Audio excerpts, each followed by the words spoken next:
Welcome to Crafting with Cathy, October 2020 edition.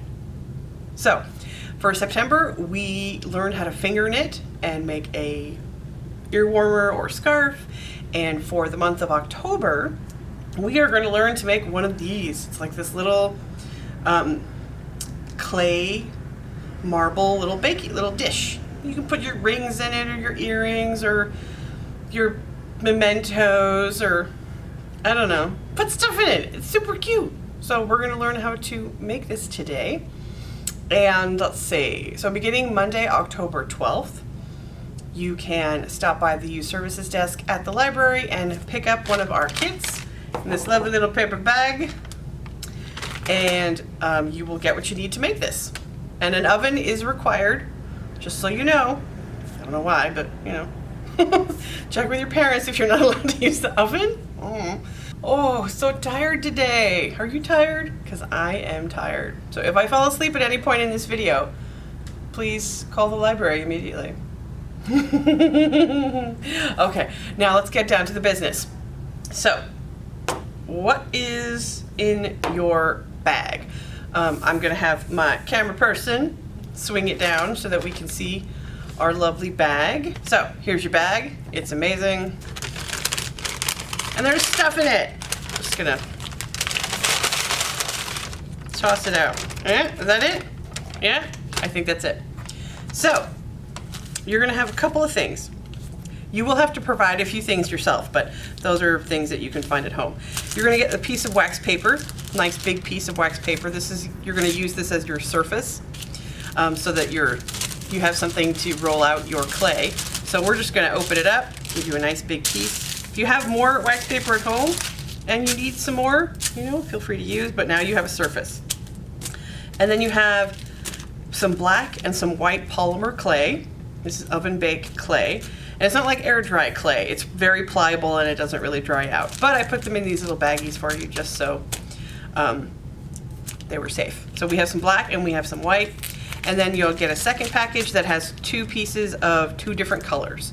And unfortunately there's no way to choose your color, it's just what you get. But you want to make sure to use all the clay given to you so that your item is, of a size, so it isn't too small. Unless you want to make a little teeny one. I mean, that's up to you. But again, I say that 12 million times on every video. It's up to you, because it is.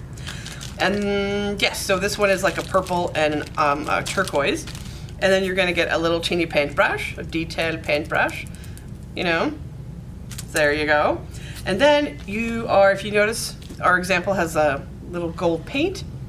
So I have included a little teeny container in a bag, just in case, of this, what they call it? Like liquid leaf, like gold leaf, like gold flecks that you can put on things. So you have a little teeny container of gold leaf paint for the end. Okie dokies. And yeah, you will need either a rolling pin or a cup or jar that you can use to roll out your clay. If you have a rolling pin, that's really great. If you don't, you can, if you have like a cup or something that has no ridges, this one has ridges, but this is for something else, you can use it to roll out your item. Okie dokies. And then you're also going to need I'm using an X-Acto knife today because I love pointy things, but you are going to need something to just do a basic cut. You can use like a sharp knife or like a butter knife.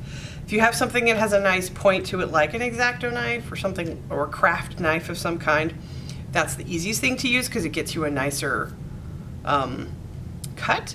But again, I used a butter knife, I think, in this example, and while it doesn't have the smoothest edges, it does, it'll do in a pinch, We're not fancy here. Then you're going to need, let's see, something to trace, because once we roll out our I keep saying dough, like we're baking.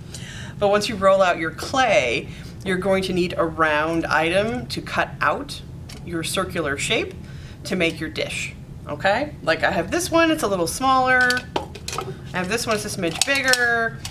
Just find something that's maybe, and I have a ruler just because I love rulers, something that's 4 inches in diameter, maybe 5. 5 is kind of pushing it because then it might be a little too big, but maybe 4 inches in diameter, 4.5, something like that, or 5. I mean, you just want to make sure your clay isn't too thin, but we'll talk about that in a minute. And if you want, you know, your clay is going to be just flat, so you're going to need something to put it in so that it creates this shape.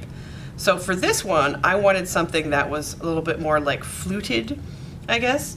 So I found this like really large ceramic cup that says "Killing it," because that's what I'm doing. I'm killing it, and I just put it on top of here and kind of pushed it down to form it. Or we'll probably talk about this a little bit later, but I thought I'd tell you all of this at the beginning. Or if you want a bowl that's more like of a bowl shape, you can get a bowl kind of like this that has, you know, the bowl shape, and you can put it in the bowl so that when it bakes, it comes out having that like bowl shape.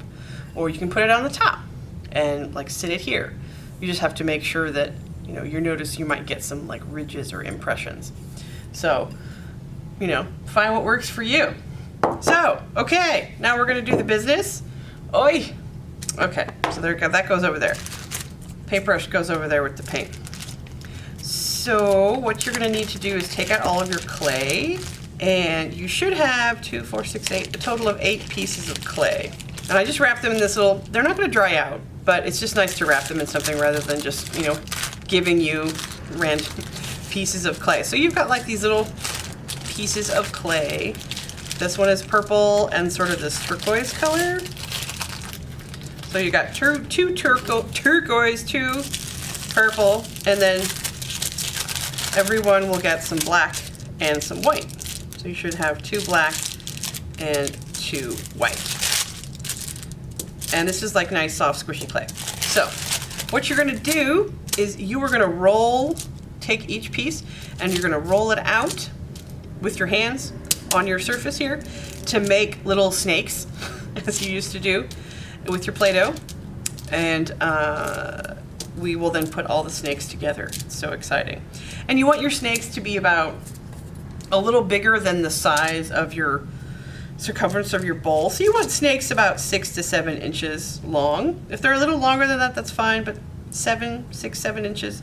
7 inches is a good size for rolling out your, if you don't care, you can just, you know, free eye it. But you know, you rub your hands together. You know how to make snakes. So just push it down like that. And you want to roll.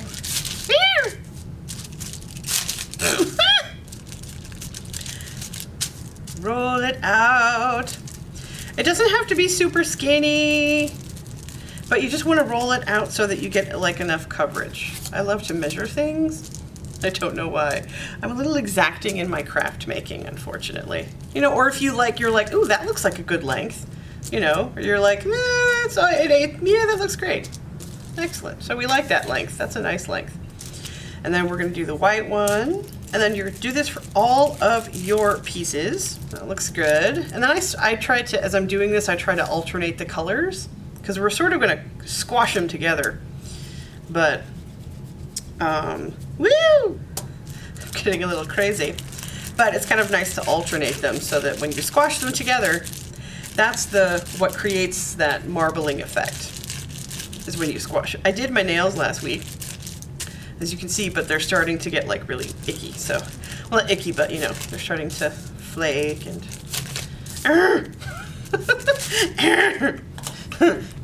maybe that'll help. I don't know. Ah, my assistant is handing me some tape. This is excellent. Then I can tape it to the doohickey thing, and then it won't move. Sorry if it seems like I'm in a hurry.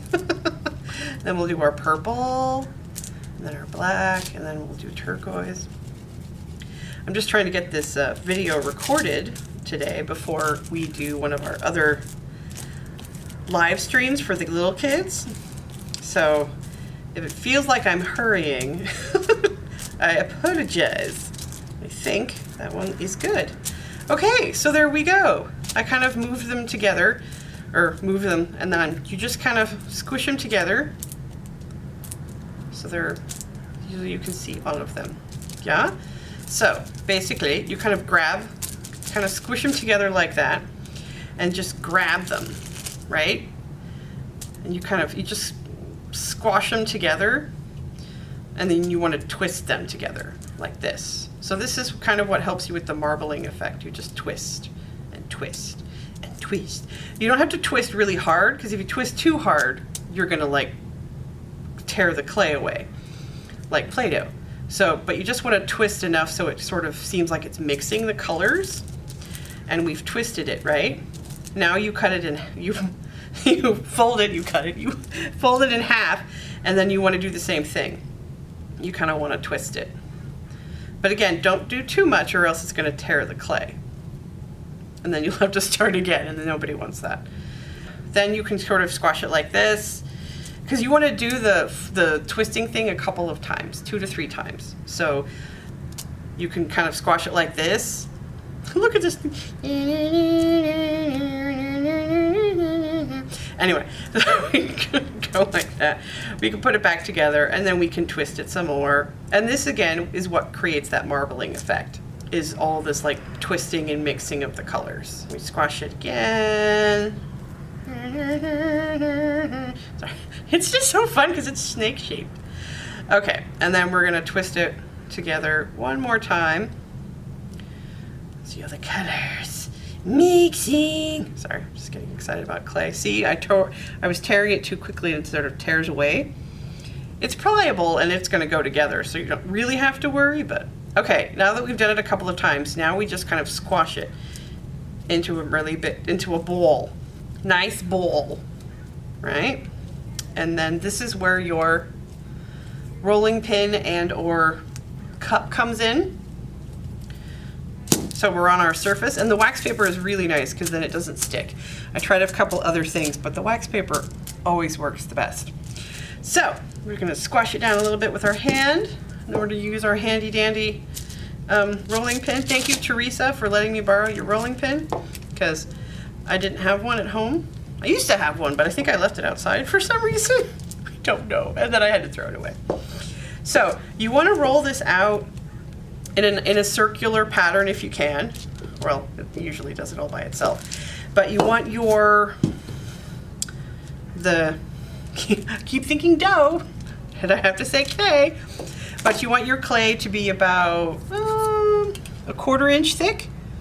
That's a 1/4 inch. That seems like a lot. But if you make it too thin, then your bowl, your dish, won't be as like hard. Like this one's pretty hard. Like you can see I can move it a little bit, but if this is too thin, the item is going to be very squashy and it's going to be easy to like destroy. You know, won't bake as well.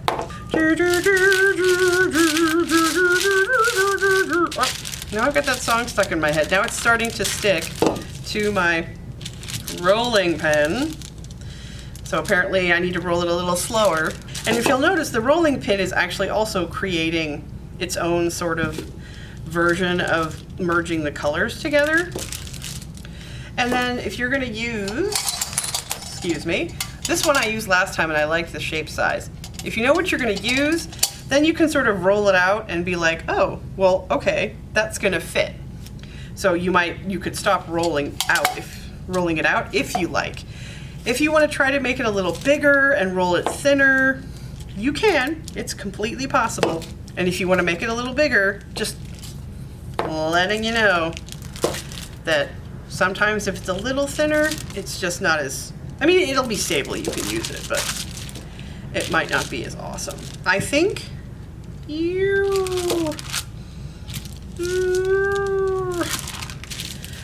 that looks good. And then what you also want to do though is, I mean, I've checked and it's going to fit. There it is.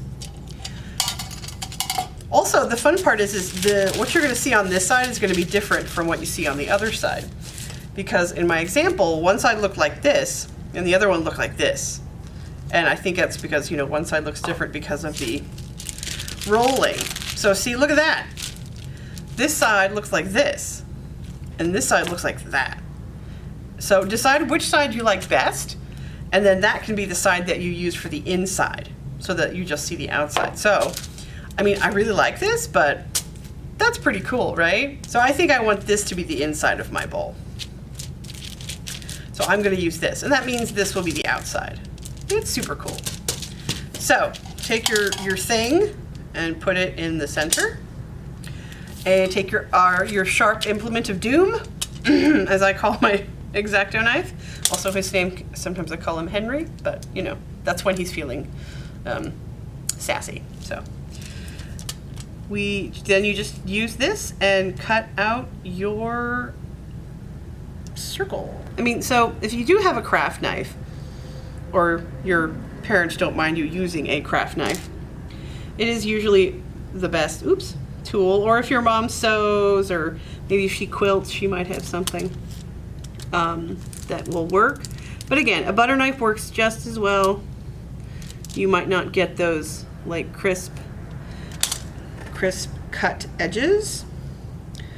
But you know, are we really striving for perfection? Yeah.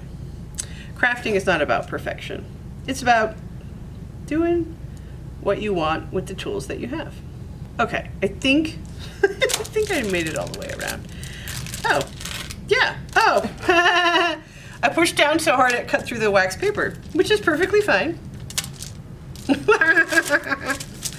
You can, I mean, if you want to do something with the extra, if you want to squash this together and make a little teeny bowl, maybe if your little sister has a dollhouse or something, or I don't know. If you want to make, you can, because this all bakes, you can make earrings if you want to, or maybe even a ring. Probably not a ring, that might be hard. But there's always something smaller you can make with the rest of your clay. I'm going to sit that over here, and now I have a hole in my, that's so funny. But. So here is my circle to my other circle. It's so funny. And yeah, so I don't have like a complete straight cut because that was sort of cutting into it, but you know, you can always just shave off anything that's like sticking out or little bits or something like that. So, like I said before, either you find something with a smaller top. I don't know if you can see the top of this cup. If you find something with a smaller top, and you can do the same thing I did here, and you know, you wanted this to be your inside, so you know, you would just place it, sort of center it over, and then you'd push it down, and then it would conform to the cup. And since it's smaller, you would most likely get these little fluted type edges, right? If you don't want to do that, you know, find a bowl, you know, that has more of a bowl shape. This one's a little big, but if you do find a bowl shape that you like, you can just put it inside the bowl like that. And if you'll notice, there's not much of a bowl shape to it. It's a very slight bowl shape. If that's what you're going for, then this is what you want. But if not, you know, find a bowl with a bigger whatever. And this one, you can always flip it over too. Remember, this is your inside, so you'd flip it like this. You can always do this and push this one down like this. You know, I'm gonna use this one today because I used the other one I used this one in my previous example, so I'm gonna try this one. I'm gonna try to center it, and I'm just gonna sort of like pull it around the lip. Just kind of pull it around the lip, just so it creates like, you know, a lip, as they say. I don't think it's perfectly, and if you'll notice when I take it off, oh, no, there aren't any little thingamadoodles. So I'm gonna do this. Just gonna flip it. You know, do it until you find what you like. I kind of like this. You're not really stretching it over it, but you're just sort of placing it so that as it bakes, you're creating this shape. Okay? Yeah? I like it. Okay. It doesn't look centered, but I'm a weird person about centering things, so we'll worry about that later. So now that you found your bowl, you've put it on, you know what the shape you want it to look like. I'm just gonna look at it from this side. Here, I'm just gonna cut a little bit of it because it's not like perfectly round. I think this thingy that I used is slightly crooked or smooshed or something. So, aha, see, for me that looks better. Anyway, look, it's like he's got a hat. So now what you're gonna do is you're gonna turn on your oven. You're gonna preheat your oven to 275. Is that 275? Yes, 275. And then you're basically, you can put the bowl or the cup or whatever you want on like a tray, or I just put it directly onto the rack. But sometimes a tray is easier if you to get it in and out of the oven. But yeah, you want to turn on the oven 275. Of course, let it preheat, and then you're going to put the bowl, cup, whatever in the oven for 15 to 20 minutes. I did 15 minutes at the beginning, and then it didn't feel like it was hardening a lot, so I put it in for another 5 minutes. So whatever you feel, whatever you like, 15 to 20 minutes. And then, yeah, once it's done, you want to take out the item and let the bowl or the cup that you've put it on, let everything cool completely before you take this off. Because even after you've taken it out of the oven, the heat from the bowl and from the item will actually continue the hardening process of the clay. Okay? So 275 in the oven, 15 to 20 minutes, and then it'll probably take anywhere from a half an hour to an hour for the bowl and everything to cool completely. Okay? And once that's done, we'll move on to our next step. Magic-y, magic-y, magic-y, bam! Look, it's done. So we put it in the oven for 15 to 20 minutes. I did 20 minutes, I think 18 actually. And I took it out. I put the bowl down. I let the bowl cool completely with this on top. And so now it is ready to paint, our last and final step. So basically you just kind of, it might be a little stuck, but most likely not. So just kind of pull it off. And look, there we go. We've got like a little bowl. I'll put this to the side. I still have my hole in my wax paper. But now look, we've got this little bowl. And our edges are pretty good. If your edges are a little rough, you can always use like a little sandpaper, or if you have an X-Acto knife, it's still pretty hard. It's a little flexible, but you could probably use the X-Acto knife and just get rid of those little edges, because while it's hard, it's not like impervious because it is clay. So I'm gonna get rid of the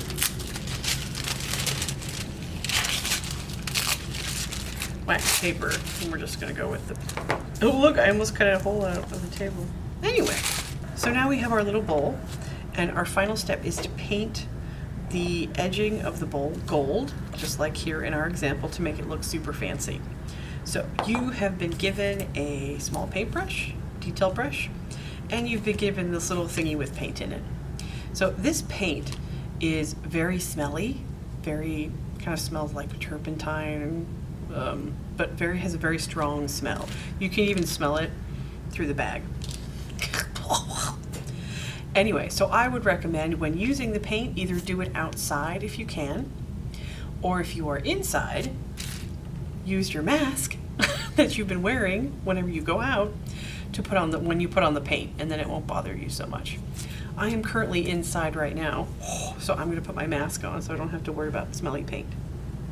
So this shouldn't have spilled, it should be secured, but I put it in the bag just to make sure. But if you can tell, it looks like the paint will separate when it's just sitting here, so that's why you see these weird darker colors. So before you take it out of the little bag, you can always just make sure the lid is secure. It should be. But give it a little shake, because there's not a lot of paint in here, but you don't need a lot to paint the rim, because the little bit of paint goes a long way. So give it a nice big vigorous shake to get the paint kind of mixed up. You still might see a little bit here, but that's probably because it's stuck under the cap. Okay, so we've given it a good shake. This paint will come off if you get it on your fingers, but probably best not to, and just be careful when you open the cap, because there's going to be some on the cap here since we've shaken it up. Okay, so we're gonna just kind of slowly, I also want to make sure that I don't open it too quickly or too fast, since there is paint on the cap. Ooh, okay, there we go. So here we go. So you'll notice there is a little paint on the cap, and you notice that the paint is really shiny and gold. Isn't it pretty? It's very smelly. But like I said, you shouldn't need a lot of paint. So maybe take what you can get from the cap so that you're not wasting any paint. Plus then it won't dribble down. Then just use that to paint the edges. Just use as much, or use that to paint your edges. And like I said, a little goes a long way, even on this little teeny brush. So you don't need to glob it on. Because again, you're not getting a lot of paint in here. This is probably way more than you really need, but I figured I would give you just a bit extra just because you want to do something else with it. See, you don't really need that much. I mean, if you want to go like a little more inside the edge, you know, under some of these little spaces, you know, just to give it a bit more bling, you can. Again, like I said, you've been given a little bit more paint than you're probably going to need. So, like some of these edges aren't, like this edge is really nice, right? It's a good cut. This edge is a little crinkly. Probably could have cut that a bit better, but that means it's an original. It dries fairly quickly, but you know, you probably want to keep your hands off of it just if you can. You know, if it's a little crinkly, you can always paint, like I said, a little bit more inside of your bowl, just to give it a bit more of a dazzle. And let's see, we're almost done with our edges here. Not being too careful. Woo! So technically we've painted the edges already, and see how much paint is still left in here? So this paint goes a long way. So if you want to use more to, like, you know, paint the inside of the bowl, like if you want just some more gold trim, a little bit more inside the bowl, you can. You know, just make sure that you let this dry, like at least for an hour, and maybe let it dry outside if you can, because again, the paint is kind of smelly. And you can always paint more in here. You can put some paint on the outside if you want, you know, like out here. You can always add extra paint anywhere you want. So technically, there it is. It's done. It's finished. It's our little dish, and I'm going to put it probably, I don't know, maybe right next to my bed. I used to wear rings, but I don't anymore. But I will find a really good use for this little teeny dish. And if you like this particular craft, I'm going to take my mask off now because it feels weird. If you liked this, you know, check out YouTube. There are so many other like crafts that you can do using this polymer oven baked clay. You can make coasters and dishes and so many things. It's crazy. But yeah, so our dish is done. Our dish is done. We're gonna let the little paint dry. I might put some more paint on it after this is done. So if you want to pick up the craft kit, just come on down to the libraries beginning Monday, October 12th, and you can pick up a kit and you'll get what we talked about at the beginning, and you can make your own dish. Yeah, or if you want to make a different thing, you know, or you have a different idea that you want to do or whatnot. You have the clay, you've got the paint, you can make a little something different if you want. So that's pretty much it. Yeah, that's the end of the video, and yeah, we should have about 27 of these kits, and they will be available until they are gone. So if you see this video in 2 weeks and you're like, oh man, they probably don't have any left, you can always just give us a call, or you can stop by, and if we have any more available, you can have one. Like I said, they're available until they're gone. We still even have some of the finger knit craft left. So if you didn't get to that one and you'd like to, feel free to stop by and grab one of those. I think we have like maybe 8 or 10 left. So yeah, bye-bye.